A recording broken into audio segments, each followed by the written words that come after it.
Champions trophy একেবারে দোরগোড়ায়, আর মাত্র কয়েকটা দিন পর শুরু হবে ক্রিকেটের এই বৈশ্বিক আসর। অথচ টুর্নামেন্ট শুরুর ঠিক আগে আগে ইনজুরির কারণে ছিটকে যাচ্ছেন একের পর এক তারকা cricketer. Jasprit Bumrah, Josh Hazlewood, Pat Cummins, Nortje, Ghazanfar, কেউ আসলে ইনজুরির কারণে এবারে চ্যাম্পিয়ন্স ট্রফিতে খেলতে পারছেন না। তাদের সাথে লকি ফার্গুসন রয়েছেন, জ্যাকব বেথেল ইংল্যান্ডের ক্রিকেটার রয়েছেন, হারি স্টোক, সাইম আইয়ুব রয়েছেন, এছাড়া রাচিন রবীন্দ্র তিনিও ইনজুরিতে রয়েছেন, তার খেলাও আসলে অনিশ্চিত। দুটো ঘটনা, এক হচ্ছে চ্যাম্পিয়ন্স ট্রফিতে তারা খেলতে পারছে না, এবং ঠিক তারপর পর আইপিএল কিন্তু রয়েছে, এবং অনেক আশা নিয়ে এই ক্রিকেটারদেরকে দলভুক্ত করেছিল আইপিএল এর ফ্র্যাঞ্চাইজি গুলো। যেমন জসপ্রীত বুমরা, তিনি মুম্বাই ইন্ডিয়ান্সের হয়ে খেলেন, জশ হেজেলউডকে নিয়েছে আরসিবি, প্যাট কামিন্সের খেলার কথা সানরাইজার্স হায়দ্রাবাদের হয়ে, এনরিক নরকিয়া তাকে কলকাতা নাইট রাইডার্স নিয়েছে 6.5 কোটিতে, জেরাল্ড কোয়েজি তাকে গুজরাট টাইটান্স দিয়েছে 2,40,00,000-এ, মিচেল মার্শের খেলার কথা রয়েছে লখনৌ সুপার জায়ান্টের হয়ে, এবং গাজানফারের খেলার কথা মুম্বাই ইন্ডিয়ান্সের হয়ে 4,40,00,000-এ তাকে দলভুক্ত করেছিল এই ফ্র্যাঞ্চাইজিটি।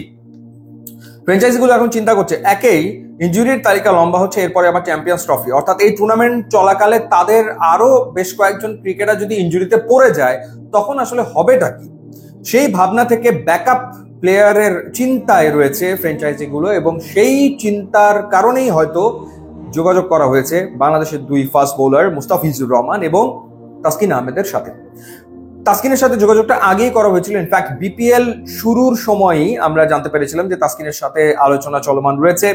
এর আগে দুবার আইপিএল এ খেলার সম্ভাবনা তৈরি হয়েছিল তাসকিনের, কিন্তু বিসিবি থেকে এনওসি তাকে দেওয়া হয়নি।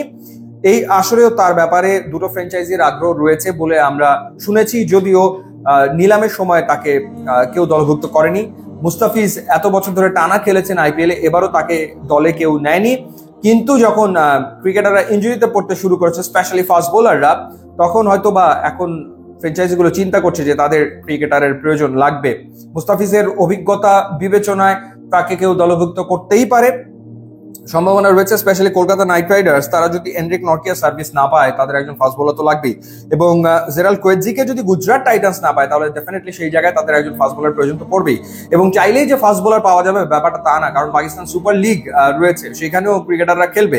সুতরাং চাইলেই যে বিশ্বমানের একজন ফাস্ট বোলারকে ফ্র্যাঞ্চাইজিগুলো পেয়ে যাবে, ব্যাপারটা এত সহজ না।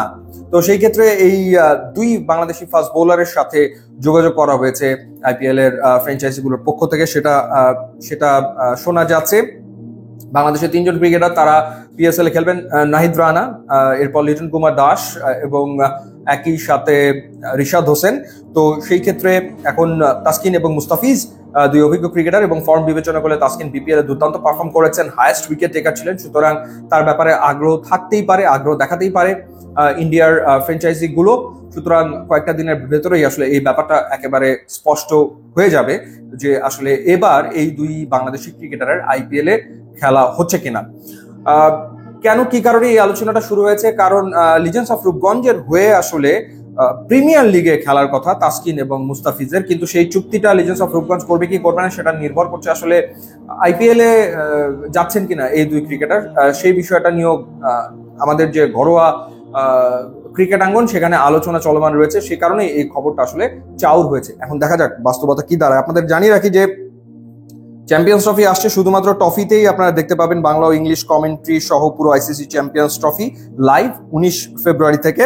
এছাড়া প্রত্যেক ম্যাচের আগে পরে আপনারা প্রি এবং পোস্ট ম্যাচ অ্যানালিসিস শো এখানে দেখতে পারবেন। এছাড়া ব্রেকে থাকছে কুইজ কন্টেস্ট, আপনারা সেখানে অংশগ্রহণ করে গিফট জিতে নিতে পারবেন। তাই আপনি ঘরে বাইরে